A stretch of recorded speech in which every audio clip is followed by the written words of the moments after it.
आपको इन वीडियोस में जितने भी पॉइंट्स बता रही हूँ आजकल वो सारे मेरे आजमाए हुए हैं और मैं उन पर फर्मली यकीन रखती हूँ क्योंकि मैंने उनका अच्छा रिजल्ट हमेशा देखा है। तो आज की वीडियो में मैं आपको पिछली वीडियो से कंटिन्यू करते हुए एक बात बताना चाहती हूँ। और पिछली वीडियो में मैंने आपको बताया था कि ट्रेंड्स के बारे में जानना कितना ज़रूरी है। आज मैं आपको बताऊँगी कि ट्रेंड्स को फोर्स ही कैसे कर सकते हैं आप। दूसरी बात मैं आपको बताऊंगी प्रैक्टिकल एग्जांपल्स देके कि मैंने ट्रेंड्स को कैसे अपने बेनिफिट के लिए यूज़ किया। आप आउट ऑफ द बॉक्स होके सोचेंगे, लेकिन ये एग्जांपल्स आई एम श्योर आपको बहुत ज़्यादा हेल्प करेंगी। बहुत क्लियर हो जाएगा आपके दिमाग में कि कैसे इस्तेमाल कर सकते हैं आप ट्रेंड्स को अपने बेनिफिट के लिए। और तीसरा एक क्वेश्चन आया था कि ट्रेंड्स के बारे में जानने के लिए सर्च में क्या लिखें। इसका आंसर भी मैं इस वीडियो में इंशाल्लाह दूंगी। So let's start it.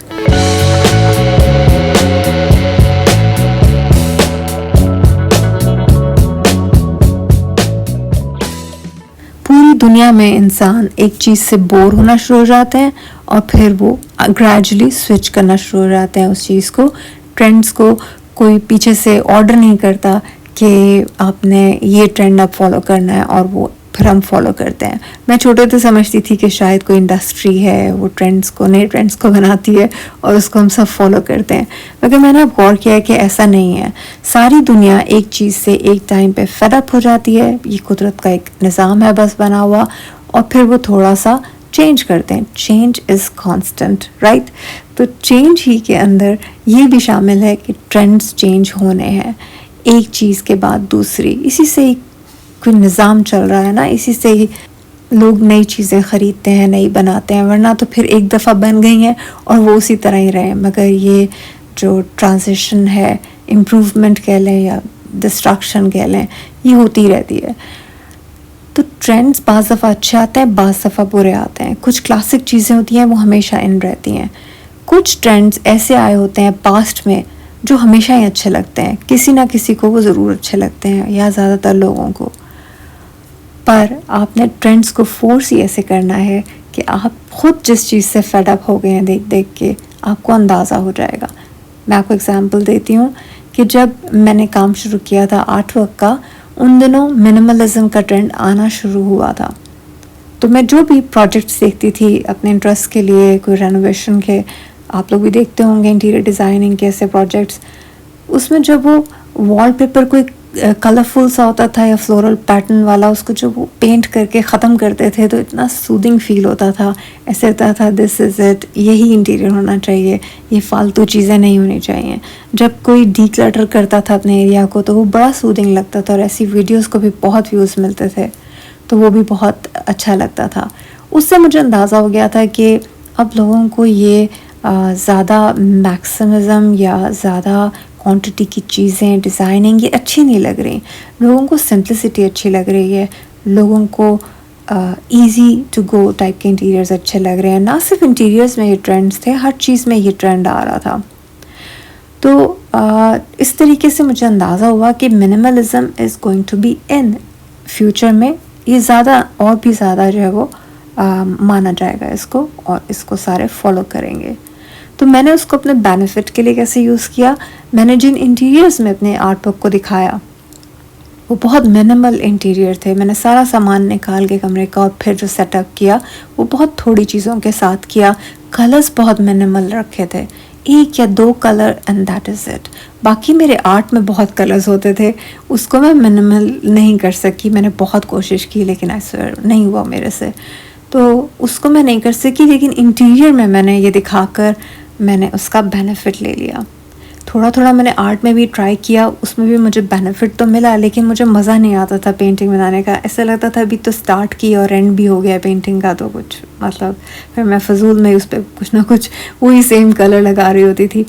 सो अपने इंटरेस्ट की बात होती है। मुझे थोड़ा सा लंबी देर के लिए पेंट करना अच्छा लगता है कि आर्ट वर्क पर ज़्यादा देर काम करना अच्छा लगता है। सो मैंने उसको ऐसे अपने बेनिफिट के लिए यूज़ किया। तो लोगों को कैसे वो अट्रैक्ट किया, लोगों ने जब अपने इंटीरियर को मिनिमल की तरफ लेके गए, तो जब उन्होंने मेरे काम को देखा है, और भी जिन आर्टिस्ट ने इसको यूज़ किया टेक्निक को, और भी लोगों ने यूज़ किया होगा इस चेंज को ट्रेंड के, तो लोगों ने उसको अपने साथ रिलेट किया। लोगों को लगा कि ये अप टू डेट चीज़ है, मिनिमलिज्म का ट्रेंड चल रहा है और उसमें ये काम अच्छा लग रहा है, या नहीं अच्छा लग रहा, जो भी उन्होंने जज करने में उनको आसानी हुई, सो उन्होंने उसको एक्सप्लोर किया। शॉप को लोग फिर एक्सप्लोर करते हैं, ऐसे तो नहीं होता ना कि एक ही काम नज़र आया उन्हें और वो वहाँ से जज कर लें।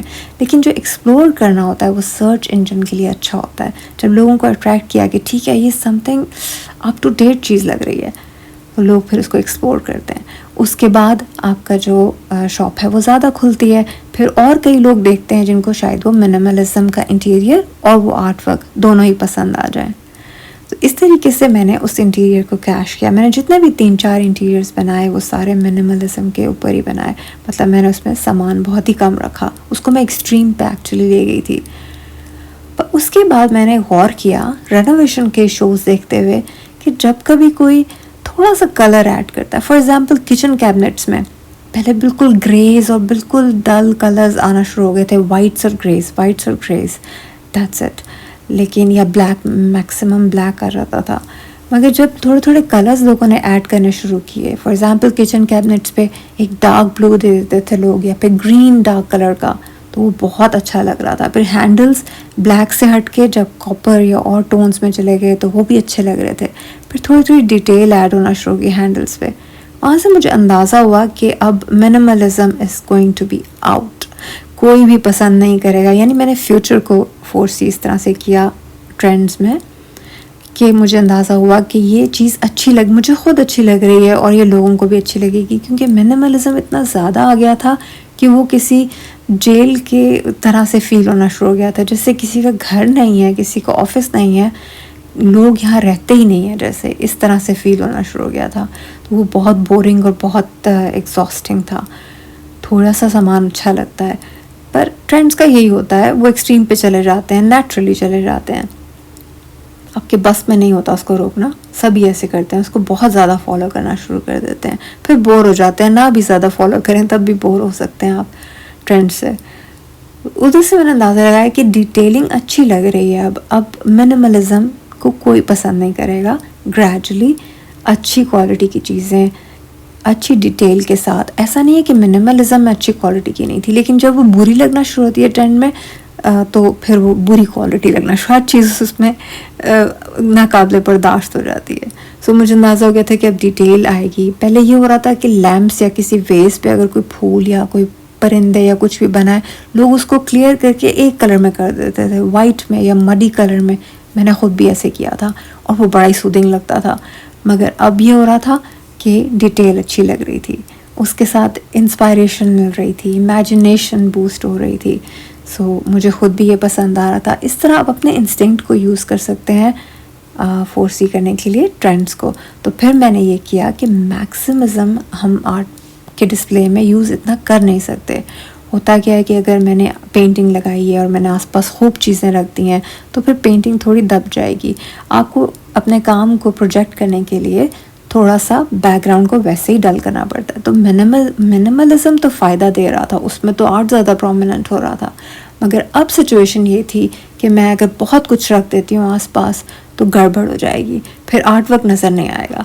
सो मैंने उसको ऐसे यूज़ किया कि मैंने दीवार पे पैनलिंग टाइप की दीवार मैंने कंप्यूटर में रेंडर की। ऑफ कोर्स मैं अपने घर में तो ये नहीं कर सकती थी, आई विश कि मैं कर सकती होती, मगर मैंने अपने घर में नहीं किया ऐसे।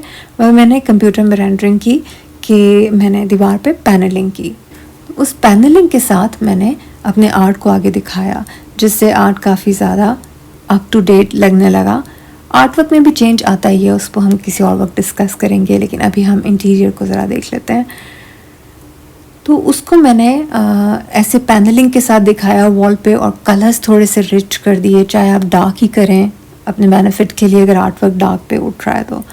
मगर मैंने उसको कलर्स में दिखाया और इंटीरियर में भी थोड़े थोड़े कलर्स ऐड किए। मैंने एक वीडियो भी बनाई है, आप वो चेक कर सकते हैं, बल्कि वो भी मैं एंड स्क्रीन पे लगा दूँगी, जिसमें मैंने दिखाया है कि मैं कैसे इंटीरियर बना के और वो मैं आर्ट वर्क को डिस्प्ले करती हूँ उस पर।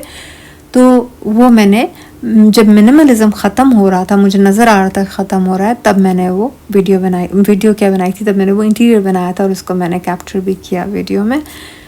तो वो इस तरीके से बेनिफिट दे देता है कि लोगों को फिर लगता है कि ये अप टू डेट चीज़ है। पहले तो आप उनकी अटेंशन एकदम से ग्रैब करते हैं ना, जैसे आप शॉपिंग मॉल में जाते हैं तो वो जो बाहर शोकेस होता है ना, उसके अंदर जो चीज़ें डिज़ाइन होती हैं वो उन डिज़ाइनर्स ने बहुत मेहनत से सीखी होती हैं, वो एक अलग सब्जेक्ट है जो पढ़ाया जाता है, क्योंकि वो उनके पास कुछ सेकंड्स होते हैं, उन्होंने लोगों की अटेंशन ग्रैब करनी होती है, तो वो कुछ सेकंड्स के लिए उनको वो प्रॉपर सोचना पड़ता है उसके लिए। तो इसी तरीके से हमारे पास भी वो थंबनेल में थोड़ा सा वो टाइम होता है, कहीं बहुत ज़्यादा भीड़ में आपका थंबनेल अपीयर होता है और उस थंबनेल में कैप्चर करने के लिए कोई चीज़ हो तो लोग उसको क्लिक करते हैं। उसके बाद जब वो क्लिक करते हैं और आपकी शॉप पर आते हैं तो आपके काम को एक्सप्लोर करते हैं, और फिर वही साइकिल चलता है जो मैं आपको बता रही थी कि वो टाइम स्पेंड ज़्यादा करते हैं क्योंकि उन्हें लगता है कि ये सब कुछ अप टू डेट है। तो अब करंटली जो सिचुएशन आई है वो रिच इंटीरियर टाइप के आ गए, यानी थोड़ा रॉयल उसमें टच आ गया है। जो ट्रेंड्स 4C में आप कर रही हूँ वो थोड़ा सा रॉयल टच है और थोड़ा सा और एंशिएंट टाइम में चला गया है। उसमें फॉर एग्ज़ाम्पल अगर आप अपना आर्ट वर्क दिखाते हैं तो सामने नीचे आप कोई पुराना संदूक रख सकते हैं। अब अच्छा क्या रहता है, एक ट्रिक मैं आपको बता देती हूँ कि अच्छा ये रहता है कि आप जो सामने प्रोडक्ट्स दिखा रहे हैं तो वो भी आपके प्रोडक्ट्स हों, वो बहुत फ़ायदा देते हैं आपको। मैं आजकल ये यूज़ कर रही हूँ थोड़ी बहुत ट्रिक कि नीचे स्कल्पचर भी अपना ही रख देती हूँ कोई। तो इस तरीके से आप भी कोई अपना प्रोडक्ट ऐसा डिज़ाइन कर सकते हैं जो आपके आर्ट वर्क के सामने नीचे कहीं पड़ा हो, साइज़ की कुछ अंदाज़ा हो जाता है। जैसे कोई अगर संदूक है छोटा सा, वो भी हैंड पेंटेड है और वो भी आपने पेंट किया और वो भी आपका प्रोडक्ट है और आपकी शॉप पे अवेलेबल है, देन दैट्स लाइक गोल्ड। बहुत ही फ़ायदा देती है ये ट्रिक। तो आप इस तरीके से जब अपने काम को पूरा डिज़ाइन करते हैं ना, जो मैंने आपको पिछली वीडियो में बताया था कि आप अपने काम को पूरा डिज़ाइन करें, तो उसमें ये वाला पॉइंट भी आप अपने माइंड में रखें कि आप अपने काम को डिस्प्ले करते हुए आगे कोई 1-2 चीज़ें अपनी ही रख सकें, तो that will be great. Art work में भी आप ट्रेंड्स को लेके आ सकते हैं, लेकिन आर्ट वर्क का ये होता है कि वो बहुत पर्सनल चीज़ होती है और अगर आप खुद उसको एंजॉय नहीं कर रहे तो वो अच्छा नहीं बनता और फिर आप उस पर काम नहीं करते, आप छोड़ देते हैं काम करना। सो उसके अंदर आपका अपना एंजॉय करना बहुत ज़्यादा ज़रूरी है। तो उसमें आप बेशक इतना ज़्यादा फॉलो ना करें, कोई ज़रूरत नहीं है। मैंने आपको पिछली वीडियो में एग्जाम्पल दी थी कि मैंने कैसे नियॉन को का ट्रेंड फॉलो किया था अपने आर्ट वर्क में without actually following it at all. तो वो आप देख लेना, सुन लेना दोबारा से, अगर पहले नहीं सुनी तो सुन लेना, दोबारा से सुनने की ज़रूरत नहीं है। वैसे बहरहाल आप आर्ट वर्क में इतना फॉलो नहीं कर सकते, लेकिन थोड़ा सा कर भी सकते हैं। जैसे आजकल मैंने एक सांची आर्ट पे अपनी पेंटिंग लगाई है जो मैंने काफ़ी पहले बनाई थी और मुझे लगता है कि वो आजकल के ना सिर्फ इंटीरियर के ट्रेंड्स के साथ जा रही है, बल्कि जो आजकल एक पूरी दुनिया में टेंशन क्रिएट हुई है, वॉर्स की सिचुएशन हुई है जिसने सबको परेशान किया, जो उसकी लपेट में आ रहे हैं उनकी परेशानी तो एक और ही मतलब सिचुएशन, अल्लाह बचाए उस परेशानी से, लेकिन जो नहीं भी उसके अंदर इन्वॉल्व वो भी काफ़ी स्ट्रेस में है। तो मेरा टॉपिक भी मैच कर रहा था करंट सिचुएशन से, तो वो मैंने फिर सांची आर्ट पे लगा दी। तो इस तरीके से आप करंट सिचुएशंस को भी एड्रेस कर सकते हैं। एक तो आर्टिस्ट अगर करंट सिचुएशन को एड्रेस नहीं करता तो मेरा ख्याल है ये एक पूरी सोसाइटी का की डेथ का सिंबल है, क्योंकि अगर सेंसिटिव लोग, आर्टिस्ट, राइटर्स, पोइट्स, यही अगर किसी टेंशन वाली चीज़ को कैप्चर नहीं करने को तैयार और उनको लग रहा है कि उनको ज़रूरत नहीं है कैप्चर करने की, I think that is very sad. वो अलग बात है कि अगर आप चाहते हैं कि लोग स्ट्रेस से निकलें और आप लाइट हार्टेड चीज़ें बनाना चाहते हैं, जो कि मेरा हमेशा गोल रहता है, तो तब एक अलग बात है। लेकिन फिर भी कुछ ना कुछ हमें अपने लेवल पर जिस तरह से भी हम पोर्ट्रे कर सकें करंट सिचुएशन को भी करना चाहिए। ये आपकी सेल को तो आई डोंट नो हेल्प करेगी या नहीं, लेकिन आपका एक कंट्रीब्यूशन हो जाएगा इस तरीके से सोसाइटी में। इसके बाद एक क्वेश्चन आया था कि ट्रेंड्स को देखने के लिए हम सर्च में क्या लिखें।